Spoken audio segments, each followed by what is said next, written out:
It was a good win. There was a lot in the game that I was pleased with. Some not so much, the goal included, but I thought the start was good.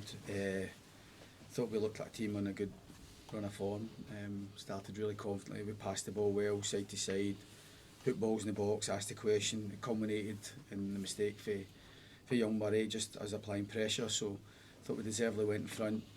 And then Celtic response is what you expect for them, and we were disappointed with that we never stayed on the job really, stayed on top of it. They score, I don't know what it, maybe a few minutes, it felt quick. We knocked off, we should have dealt with it at the source. It was probably the only time really in the game where we were so easily kind of, just thought we were a bit negligent with doing my jobs. I don't know if we're still caught up in the moment a wee bit of the goal. So in Celtic were a better team after that for about 15 minutes, 20 minutes maybe. We were caught between a wee bit, whether we get spooked with them equalising, but they started to enjoy a wee bit of territory without really hurting us, but started to enjoy a wee bit of territory. And there was a wee bit more confidence in their play, but I thought we finished the first half strongly, the better team, and I thought we were unlucky actually not to score before half time. We corrected a few things at half time. I thought we were a better team second half. I thought our response, when there was a bit more needed, we gave it, and our press was better, our control of the game was better, we passed the ball better, our spaces were far tighter, and we never allowed Celtic any sort of rhythm and any flow. So the second goal was really pleasing for me because we work it from left to right, and then we come back across the pitch right to left, and both our strikers are involved in the build-up. It comes to Kyziridis. And that's why in those sort of moments you're looking for that quality. That's why he's here, that's why he's in the team. 1v1, edge of the box, he's got the quality of scorer we've seen. So a brilliant moment for us. And then we did to Celtic really what they did to us. We stayed on the job this time, and we get the third goal with a penalty. Good combination play, a bit more basic that one. It was up to Lawrence a flick, and Braga runs the gaps, and he's technical enough to draw the foul, and we get the penalty and Lawrence tucks it away. So at 3-1, I never ever felt under too much threat from that, to be honest, but you're always wary because of the quality Celtic have got, it can change in a heartbeat. I know you're trying to keep a lid on the excitement, but No, I'm keeping a lid on it. do you sense there is a strength within this squad to keep it going? I think there's still improvement in us, to be honest. I do think there's a bit more in us. I think we've got good strength in the squad. My bench is strong, there's boys in the stand that are not involved today. Who are training at a good level. We get Aju on the day, and obviously there's been a lot made of that, and try to get that integration with him. We've got one or two things lined up for January, and so. But at the minute we just need to. We've got 2 months of football ahead of that, and we just need to keep the fight as well. To keep improving, Peter. I think we need to keep. I think as clear as day, we need to keep improving. As good as today was, and we'll enjoy it. I thought we deserved the win, and that's good for us. I think it does us no harm in terms of a reference to the players, in terms of confidence and taking belief if they ever needed it. But we never had the game way up there the way it's been talked about. We just had the game as a game that was a chance to win, and we've seen the importance of it. And I thought the players dealt with the game really well, and it's what I expected was how they dealt with the game. The outcomes. So obviously you can't control the outcome, but I thought we got the deserved outcome today. I know as a manager you obviously have the job to do to try and get them right for the games, but is there a bigger job for you trying to block out the noise that will affect the players? Because the fans will be saying to them, we are all guilty of rolling you guys up there as possible title challenger. But I think it's a long way to go. I mean, if this was after the second round of games and we were sitting in the position we're in, then it might be a wee bit more difficult for me to sit here and say what I'm saying, but at the minute it's easy to say what I'm saying. We're still so long of the season to go, 29 games or whatever it is. We're not even through the first round of fixtures, but what we are getting, and what we should all be encouraged by from my point of view, is we're getting consistent performance, scoring goals, even today, creating more chances, creating more big chances, more shots on target, more penalty box entries. We're far more effective with what they do. Celtic never really quite connected the game. They went a bit longer, and we dealt with that one once we got our distances right. At times, we got a lot of the game what we wanted from the game today, but it's still only 3 points, and it's important that we can't be after the Lord Mayor's show on Wednesday. We go to Paisley, and we know how difficult that is at any time. So So just because we're in a good run of form, and we'll take the good of that, because for us, not always like that. Sometimes you're searching for a win, you can't get a win. You're searching for players, are searching for confidence. We're searching for a goal. We're struggling to keep clean sheets. At the minute, we've got all that, but it's important we just recognise why we're getting that and just keep trying to continue to improve. Des, I appreciate what you're saying there, but you've been in title races with Celtic before with Aberdeen. You finished second to them several times. Does this feel different this season?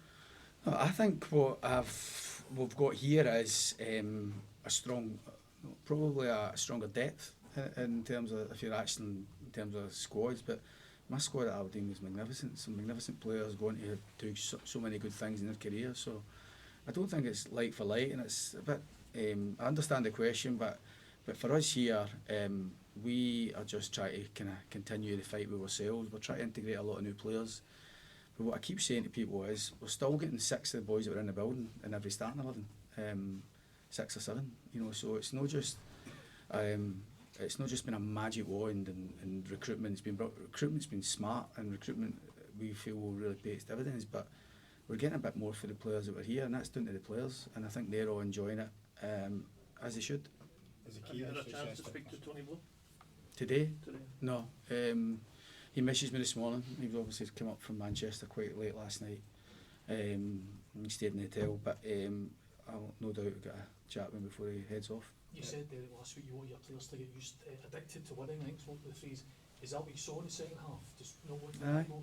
I think so. I think there's always an opponent trying to stop you winning. So you've got to overcome your opponent. But I think for us, in terms of half time, I don't think any of the players settle for a draw wouldn't have been the worst result. You know, and clearly, I don't think anybody was settling for that. We thought it was a bit more in us, and I thought if we corrected a few things that we could actually give ourselves a better chance to win. So, but it's all right me saying it. The players have got to go and deliver that, and you know, I'm pleased that they've took the opportunity. It was the other day, because it was an opportunity. There's no doubt about it. And I think, as I say, whether it changes people's perceptions or whether it fuels their narrative of what they think, I actually don't really care too much about that, to be honest. I'm just concentrating on trying to manage a group of boys who are giving everything, and they have done since first day. Is that the thing, Derek? It's all right for them to dream, but it's the key for you as the realist got to keep the dreaming in check.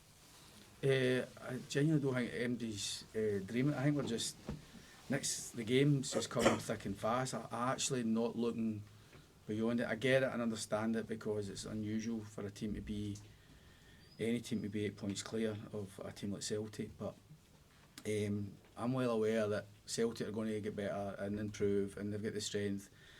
You've got to say Celtic spend millions, and they pay millions in wages, a lot more than we can ever do. So there's a huge advantage that they've got over us. So any advantage we had going into the game, being a bit fresher, maybe they've got a few injuries or whatever, but listen, they hands down have got so many advantages over every other team in the league at the minute, including ourselves. So we are not focusing on Celtic. We're not focusing on anybody other than ourselves, to be honest, because I can't control what other teams will do and whatever they spend and whatever, but I can concentrate on us trying to get better. And in answer to your question, I think we have just got to recognise that there's work to be done here. We intend to do it well, but we do feel as if there's an improvement in us.